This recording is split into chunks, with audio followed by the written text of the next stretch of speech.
नमस्कार, आप देख रहे हैं लोकतंत्र। मैं हूं आपके साथ नेहा दुबे। महाराष्ट्र में विधानसभा चुनावों के नतीजे 23 नवंबर को आए हैं, यानी 10 दिन बीत चुके हैं। सरकार गठन की बात तो छोड़िए, राज्य की कमान किसके हाथ में होगी ये तक अभी तक तय नहीं हो पाया है। 5 दिसंबर को नई सरकार के शपथ ग्रहण का मुहूर्त भी निकल गया है, लेकिन अब तक मुख्यमंत्री का नाम तय नहीं हो पाने से सियासी कयासबाजी का दौर भी जारी है। महायुति गठबंधन के बीच जारी उठापटक के बाद भी महाराष्ट्र की सियासी मिस्ट्री अब तक उलझी हुई है। कार्यवाहक सीएम शिंदे बीमार हैं और उधर अजित पवार बीजेपी आलाकमान से मिलने दिल्ली पहुंच गए हैं, लेकिन फैसले को लेकर उन्होंने आपको बता दें कि होने वाली बैठक पेंडिंग है। इस बीच महाराष्ट्र में विधायक दल की बैठक के लिए बीजेपी ने केंद्रीय पर्यवेक्षक नियुक्त कर दिए हैं। पार्टी अध्यक्ष जेपी नड्डा ने केंद्रीय वित्त मंत्री निर्मला सीतारमण और गुजरात के पूर्व सीएम विजय रूपाणी को ऑब्जर्वर नियुक्त किया है। दोनों पर्यवेक्षक मुंबई जाएंगे और 4 दिसंबर को विधायकों के साथ बैठक करेंगे। उसके बाद नए मुख्यमंत्री के नाम का ऐलान करेंगे। सूत्रों के मुताबिक महाराष्ट्र में बीजेपी की तरफ से सीएम फेस के लिए देवेंद्र फडणवीस का नाम सबसे आगे है। बीजेपी नेताओं का दावा है कि फडणवीस का नाम सीएम के लिए फाइनल हो गया है। इससे पहले एनसीपी प्रमुख अजित पवार ने कहा था कि बीजेपी से मुख्यमंत्री होगा और एनसीपी शिवसेना से 2 डिप्टी सीएम बनाए जाएंगे। वहीं कार्यवाहक सीएम एकनाथ शिंदे एक बार फिर से बीमार पड़ने के बाद अपनी सभी बैठकें रद्द कर दी है। बताया भी जा रहा है कि सत्ता और विभागों के बंटवारे के साथ साथ गृह, शहरी विकास और राजस्व मंत्रालय के बारे में भी सोमवार को कोई चर्चा नहीं हुई है। बताया भी जा रहा है कि एकनाथ शिंदे के गले में संक्रमण है और उन्हें बुखार है। सोमवार को ही एकनाथ शिंदे के बेटे श्रीकांत शिंदे की सोशल मीडिया पोस्ट भी सामने आई। उन्होंने सोशल मीडिया प्लेटफॉर्म एक्स में पूर्व ट्वीट पर लिखा, महागठबंधन सरकार के शपथ ग्रहण समारोह में थोड़ी देरी हुई है। इस बारे में बहुत चर्चा और अफवाहें हैं। सीएम शिंदे अस्वस्थता के कारण 2 दिन के लिए गांव गए थे। इस बीच मेरे डिप्टी सीएम बनने की अफवाहें फैलाई गई। इसमें कोई सच्चाई नहीं है। मेरे डिप्टी सीएम बनने की सभी खबरें निराधार हैं। श्रीकांत शिंदे ने कहा है कि लोकसभा चुनाव के बाद भी मुझे केंद्र सरकार में मंत्री बनने का मौका मिला था, लेकिन मैंने पार्टी संगठन के लिए काम करने के बारे में सोचकर मंत्री पद से इनकार कर दिया था। मुझे सत्ता में किसी पद की लालसा नहीं है। मैं एक बार फिर स्पष्ट कर देता हूं कि मैं राज्य में किसी भी मंत्री पद की दौड़ में नहीं हूं।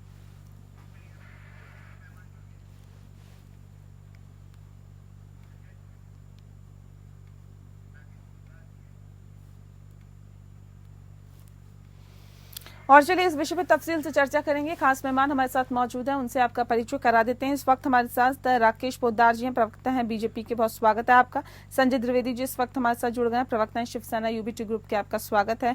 और कृष्णा हेगड़े जी हमारे साथ जुड़ गए हैं, प्रवक्ता हैं शिवसेना शिंदे गुट के, आपका भी सब बहुत बहुत स्वागत है। इस खास कार्यक्रम की शुरुआत कृष्णा हेगड़े जी आपके साथ ही कर लेते हैं, क्योंकि लगातार सरकार गठन में देरी हो रही है। 23 नवंबर को बीते तकरीबन 10 दिन हो रहे हैं, लेकिन उसके बावजूद भी अभी तक न सीएम पद के लिए किसी का ऐलान हो पाया है और न ही सरकार का गठन हो पाया है। इतनी देरी क्यों? देखिए, जब भी कोई निर्णय लिया जाता है वो बहुत सोच समझ के लिया जाता है और भविष्य जो महाराष्ट्र की भविष्य के लिए लिया जाता है, तो कोई लाई गड़बड़ी करने की कोई जरूरत नहीं है। और मैं आपको बता दूं कि 2014 में भी 15 दिन लगे थे, 2019 में भी 15 दिन लगे थे और उसके पहले ही हमारी सरकार बन रही है। उसके अलावा जो स्वेरिंग इन है मुख्यमंत्री का, इसका डेट भी फिक्स हुआ है 5 तारीख को। तो मुझे नहीं लगता है कि कोई गाय गड़बड़ है। कल जो है भारतीय जनता पार्टी का जो विधायक दल का नेता चुना जाएगा और मुख्यमंत्री का जो ऐलान भी कल हो जाएगा और 5 तारीख को शपथ विधि है। ये कहा जा रहा है कि देवेंद्र फडणवीस का नाम सबसे आगे चल रहा है। देखिए, हमने तो गेंद भारतीय जनता पार्टी के कोर्ट पे दी है और आपने सही कहा, देवेंद्र फडणवीस जी का ही नाम अभी तक आगे चल रहा है, लेकिन उसका वो भारतीय जनता पार्टी का प्रेरोगेटिव है कि किसको मुख्यमंत्री बनाते हैं, इसमें हमारा कोई रोल नहीं है। हमने जो पूरे अधिकार है वो सम्मान्य प्रधानमंत्री नरेंद्र मोदी जी और सम्मान्य गृह मंत्री अमित भाई शाह जी को दिया है। लेकिन देखिए, उम्मीदें तो हैं ही, जिस तरह से शिंदे के बयान आए या फिर जिस तरह से ये बीमारी की बात कही जा रही है, वो सतारा पहुंच गए थे अपने गांव, बैठक नहीं हो पाई थी। तो यहाँ दिल्ली से जब गए थे महाराष्ट्र तब भी अकेले गए थे, जबकि अजीत पवार और देवेंद्र फडणवीस साथ में गए थे। क्या एक नाराजगी है क्या उनके अंदर जिस वजह से इतनी देरी हो रही है? गांव जाने से पहले भी एकनाथ शिंदे जी ने कहा कि मैंने खुद सम्मान्य प्रधानमंत्री जी से फोन पर बात किया, सम्मान्य अमित शाह जी से भी फोन पर बात किया, और मैंने उनको पूरा अधिकार दिया कि आप हमारे तरफ से, महायुति की तरफ से कोई भी नेता जो आपका है उसको आप चुन सकते हैं, हमें कोई एतराज नहीं, हम उनके साथ काम करेंगे। ठीक है। गांव से आने के बाद भी उन्होंने कहा कि कोई किंतु परंतु नहीं है, हमने पूरा अधिकार उनको दिया है और हम पूरा कोऑपरेट करेंगे और गवर्नमेंट में हम रहेंगे और हम महायुति के लिए के साथ है और महाराष्ट्र की जनता हमारी प्राथमिकता है और हम उनके लिए काम करेंगे। ठीक है। राकेश पोद्दार जी, जब कोई दिक्कत, कोई परेशानी, कोई समस्या, कोई परेशानी है ही नहीं तो फिर इतनी देरी क्यों हो रही है सर?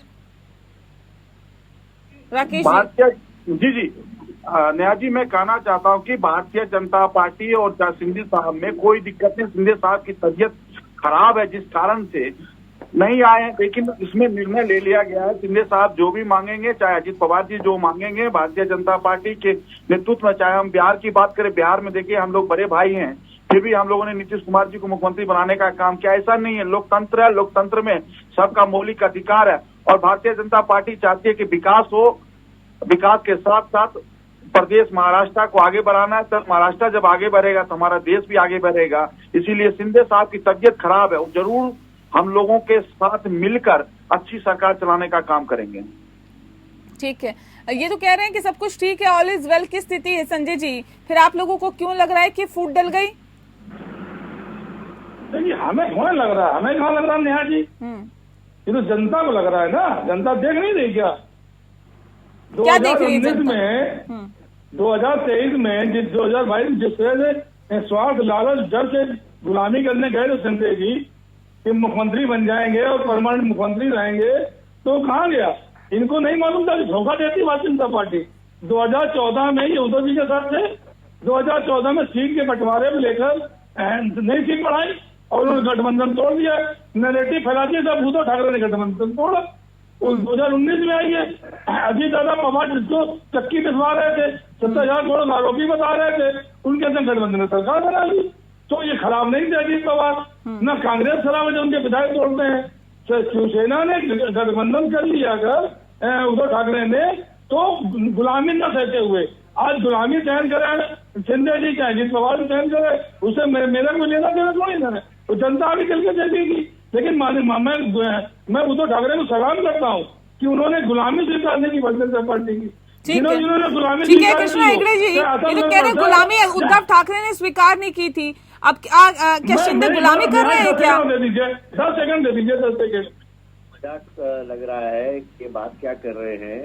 ये भारतीय जनता पार्टी के साथ 1987 से थे और अभी ये सोनिया सेना बन गए, तो गुलाम सोनिया सेना कैसे बन गए यार? तुम्हें भी नहीं सेना बने थे और उसके ऊपर ये हर इलेक्शन लड़के हार रहे, जो गुलामी हो रहा है वो तो दूसरी बात है, लेकिन हार भी हो रहा है कि अभी उठ नहीं पा रहे। तो ये बच्चों जैसे पिछले 2.5 साल से भी रो रहे हैं, हर बात पे इसका कंप्लेंट और रोना ही है। और महाराष्ट्र की जनता को पसंद नहीं आया है, उनको काम करने वाली सरकार चाहिए, रोने वाली और फेसबुक लाइव वाली सरकार नहीं चाहिए। इसलिए भारी बहुमत से उन्होंने हमको दिखाया। नहीं, ये तो कह रहे हैं ना कि देखिए जनता को क्या चाहिए, जनता को हम चाहिए और हम ही असली शिवसेना। जनता ने साबित कर दिया, भले ही आप लोग कितना चिल्लाते रहिए। आज देख ली जनता देख रही, गुलामों के साथ लेके आज क्या कर रही है? 10 दिन हो गए सरकार नहीं बना पा रही, क्यों नहीं बना पा रही भाई? क्या दिक्कत है? अजीत शिंदे जी क्यों नाराज है? अजीत दादा क्यों दिल्ली चले गए? क्या कारण है इसका? ये तो कह रहे शिंदे नाराज नहीं है। ठीक है राकेश जी, देखिए तो सवाल उठेगा ना कि भाई देखिए कोई नाराज नहीं, कोई दिक्कत नहीं, कोई परेशानी नहीं, तो फिर आखिर राकेश जी इतना वक्त क्यों लग रहा है? कहाँ पे बात अटकी हुई है? देखिए झारखंड में भी तमाम जो काम होते हैं वो हो गए, सरकार का गठन हो गया, लेकिन सिर्फ महाराष्ट्र का ही मामला अटका हुआ है। क्यों? क्या सब लोगों को संतुष्ट नहीं किया जा रहा है क्या अपने लेवल पर? देखिए नेहा जी, संतुष्ट की बात नहीं है, इसमें है कि मिल बांटकर सभी लोग बैठेंगे और सरकार बनाने का काम करेंगे। और जो गुलामी की बात कर रहे थे, अरे दुबे जी, गुलामी की तो प्रतीक तो उद्धव ठाकरे हैं। 10 जनपद में जाके सोनिया गांधी का पैर छूते और राहुल गांधी जी के बगल में बैठते हैं, बाला साहब ठाकरे के विचारों को हनन करते हैं और देखिए आज हमें बता रहे हैं। अरे दुबे जी सुन लीजिए, 10 जनपद क्या करने गए थे?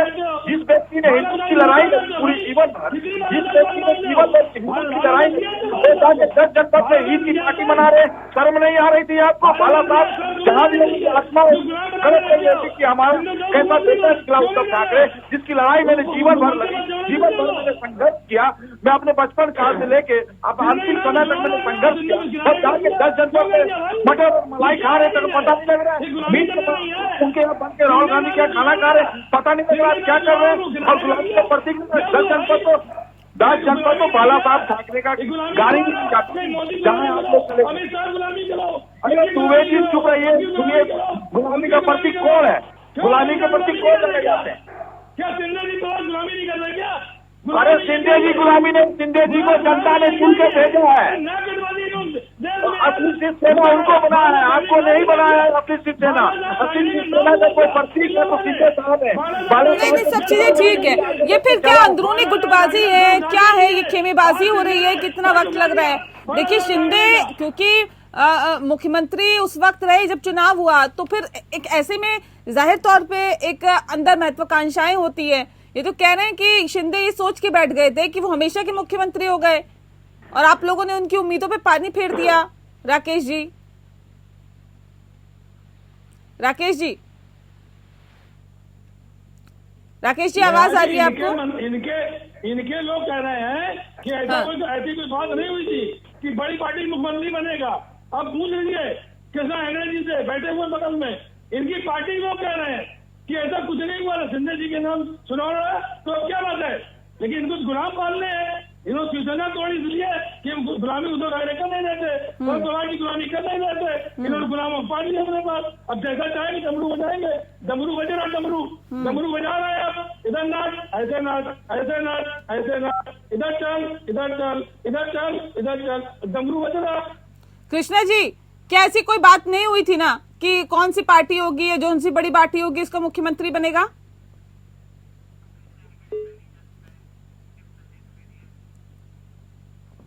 संजय जी, देखिए ये तो एक बड़ा झटका है ना आप लोगों के लिए, भले ही देखिए सरकार गठन में देरी हो रही है। कोई झटका नहीं, देखिए हाजिर नेहा जी, जिंदगी में हाजिर होती रहती है।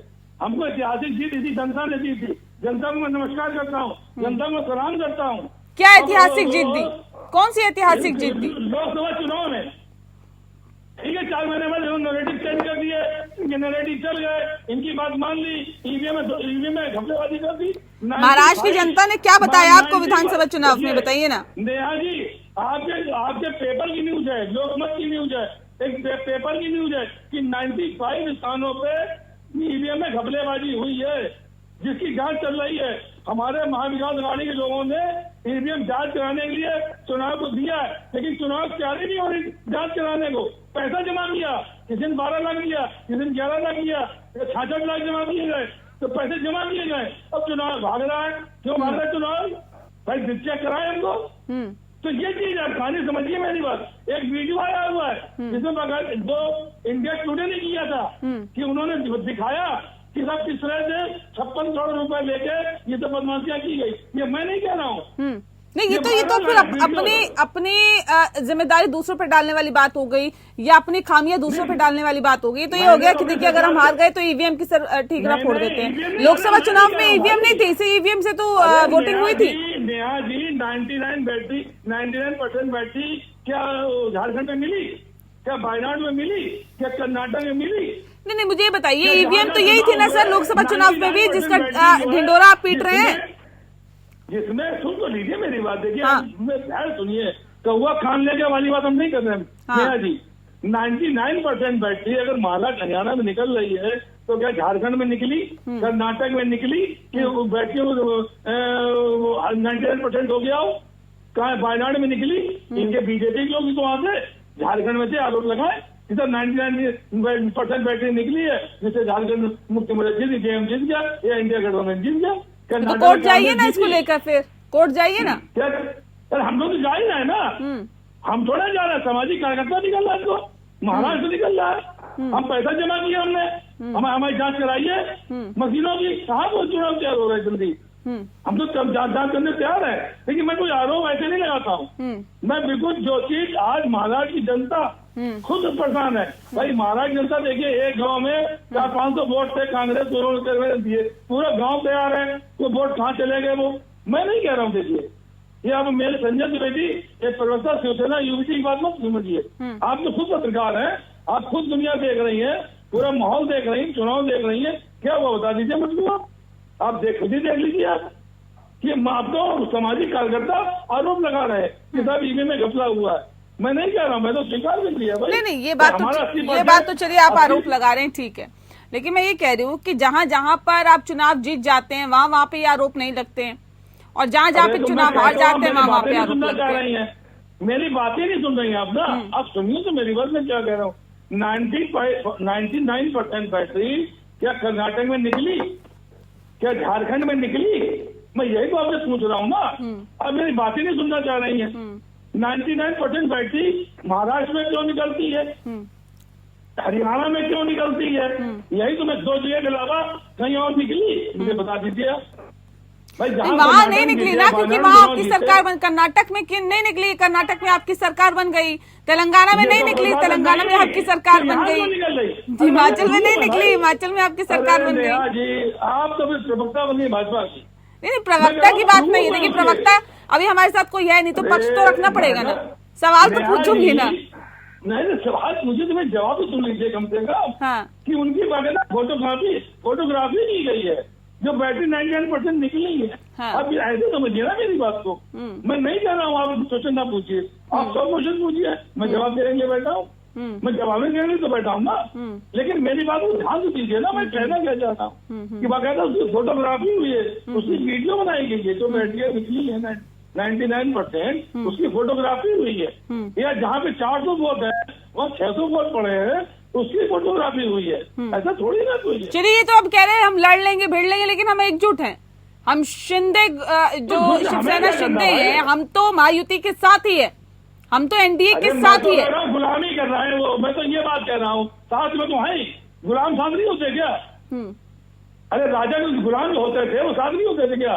तो गुलाम तो बैठे ही साथ रहे। तो ये तो कह रहे थे कि आप भी तो गुलामी कर रहे हो 10 जनपद की, आप भी तो गुलामी कर रहे हो सोनिया गांधी की, राहुल गांधी की, मैं नहीं कह रही हूँ, ये बीजेपी के प्रवक्ता कह रहे थे। क्या नहीं कर रहे, हमको डायरेक्ट मुख्यमंत्री बनाया, कहाँ से मुख्यमंत्री बनाया, ना उन्होंने मेरा गठबंधन तोड़ा, ना उन्होंने मुझे इनकी तरह हमारे विधायक नहीं खरीदे, ना अजीत दादा पवार जी से विधायक खरीदा गया, ना उन्होंने इच्छा कानून हमारे विधायक खरीदे, क्या एनसीपी मेरे विधायक खरीदे, मेरी सरकार तोड़ी, 2.5 सरकार में चलाई, हाँ वो तोड़ देते, वो समर्थन वापस ले लेते, तो आप कह सकते हैं आज की डेट में। आज तो मामला उल्टा है, यहाँ पे शिंदे जी के नेतृत्व में चुनाव लड़ा, मूंछों ताव देते हुए, फिर वो लाडली बहन योजना आ गई, ये काम कर दिया, गौ को राजमाता बना दिया, सब कर दिया, इनके नाम चुनाव लड़े, आखिरी जब मुख्यमंत्री बनने नंबर आया तो इनको पैदल कर दिया। अब बेचारे विभाग मांग रहे हैं, विभागों की भीख मांग रहे हैं, बोतल मिलने हमें भी लग रहा दी जाएगी, क्योंकि 2014 में सीटें ज्यादा मांग रहे थे, गठबंधन तोड़ दिया था, 2019 अजीत दादा पवार को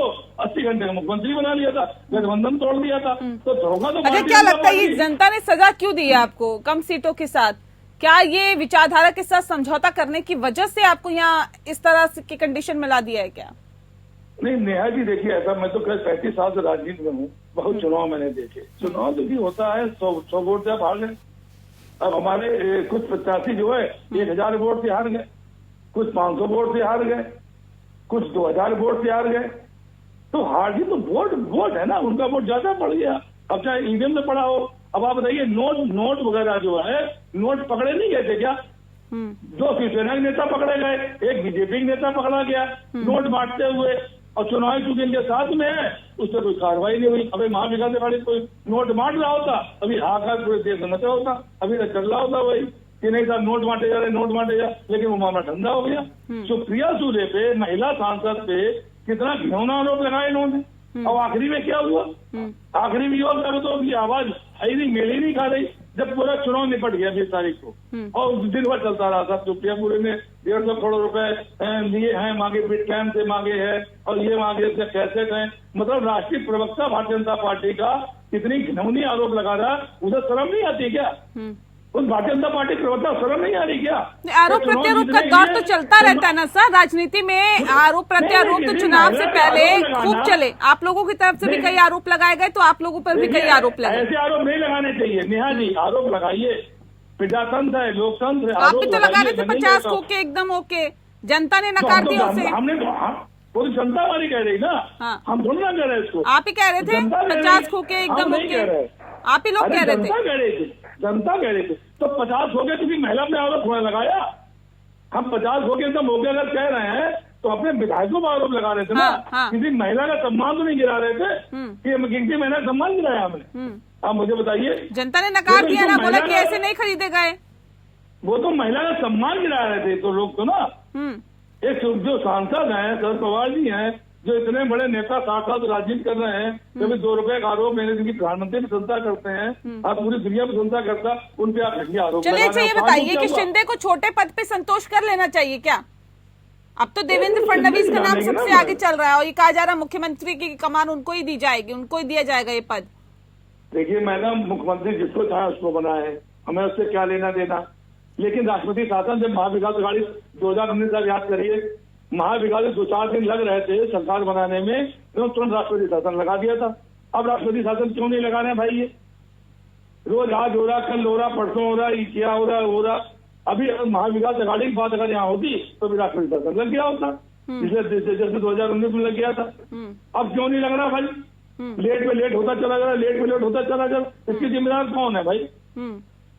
अब इसका जिम्मेदार कौन है? क्या महाविकास अघाड़ी जिम्मेदार है भाई? आपकी जब पूरा टोटल 230 सीटें मिली हुई हैं, बिल्कुल सही कह रहे हैं, आपके वक्त पे ही कम से कम सरकार का तो गठन हो जाना चाहिए ताकि जनता से जुड़े हुए कामों में कम से कम देरी ना हो, उसमें कहीं ना कहीं उसको ना लटकाया जाए और जनता से जुड़े हुए काम चलते रहे। बहरहाल बहुत शुक्रिया आपका संजय जी, आप हमारे साथ जुड़े और भी खास मेहमान जो हमारे साथ जुड़े थे उनका भी बहुत बहुत शुक्रिया हमारे साथ इस खास कार्यक्रम के माध्यम से जुड़ने के लिए।